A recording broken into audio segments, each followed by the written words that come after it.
yang sudah formal tadi kita sepakati acaranya.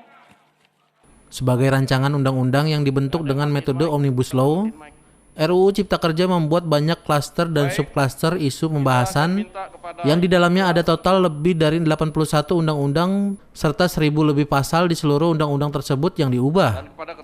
Beberapa persoalan mendasar dalam RUU Cipta Kerja ini antara lain spionase dan ancaman kebebasan beragama dan berkeyakinan, pemangkasan hak-hak buruh dan pekerja, potensi konflik agraria dan SDA, lingkungan hidup. Selama 5 tahun terakhir ada 1.298 kasus kriminalisasi terhadap rakyat akibat mempertahankan hak atas tanah dan wilayah hidupnya. Pemangkasan ruang penghidupan kelompok nelayan, tani dan masyarakat adat atas nama kepentingan pembangunan dan ekonomi. Yang telah memberikan rahmat karunia dan hidayahnya kepada kita semua sehingga dapat menjalankan. Aturan ini akan memberikan kemudahan bagi korporasi dan pemerintah untuk merampas tanah dan sumber daya alam yang dikuasai masyarakat. Kekuatan birokratis yang terpusat berlawanan dengan semangat desentralisasi otonomi daerah pasca 1998. RUU Cipta Kerja akan menarik kewenangan pemerintah provinsi dalam mengelola mineral dan batu bara, termasuk kewenangan penerbitan peraturan daerah dan penerbitan izin. Para pemuka agama se-Indonesia yang diinisiatori Busyra Mukodas, Mary Kolimon, Ulil Absor Abdallah, Engkus Ruswana, Roy Murtado, dan Penrad Sagian di situs change.org dengan hashtag mosi tidak percaya yang telah ditandatangani 1.307.172 orang. Para tokoh antaragama berharap banyak masyarakat yang ikut berpartisipasi membatalkan pengesahan Undang-Undang Omnibus Law ini. Tim TVMU memberitakan.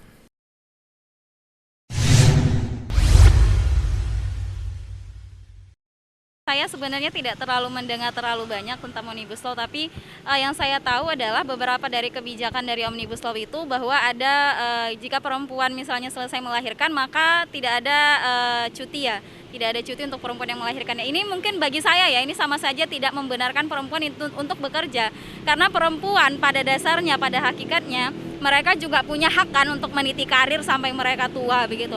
Ketika memang misalnya cuti hamil tidak diadakan, ini kemungkinan akan berpengaruh terhadap proses penjejakan karir bagi perempuan gitu. Karena cuti saja tidak bisa, bagaimana mungkin perempuan selesai melahirkan kemudian dia dalam kondisi lagi nifas, masih dalam kondisi yang sangat lemah terus masuk kerja aja begitu.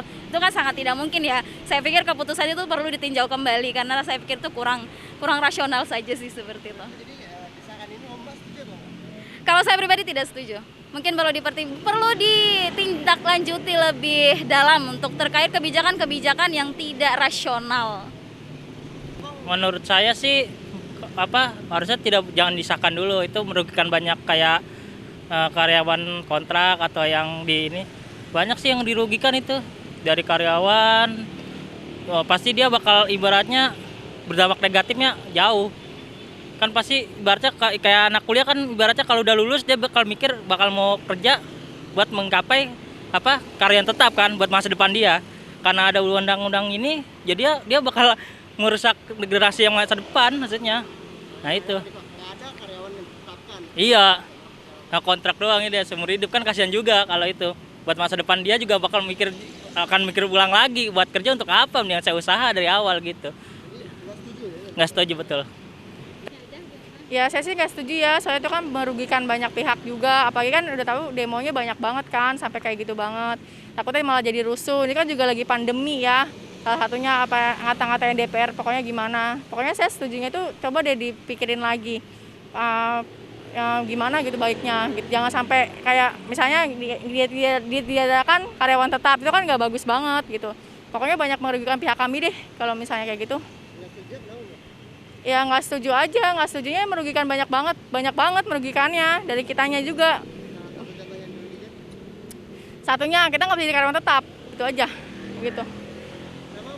Kalau menurut saya nggak setuju ya Mbak ya, karena itu bisa memberatkan kita semua sebagai pekerja ya Mbak. Apalagi saya ngelihat di viral itu poin-poinnya terlalu memberatkan kita semua pegawai.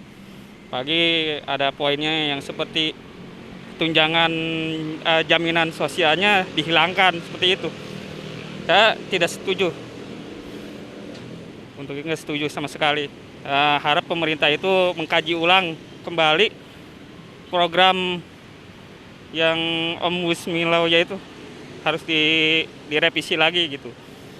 Yang bisa meringankan beban pekerja, yang bisa mensejahterakan pekerja, itu harapan kami.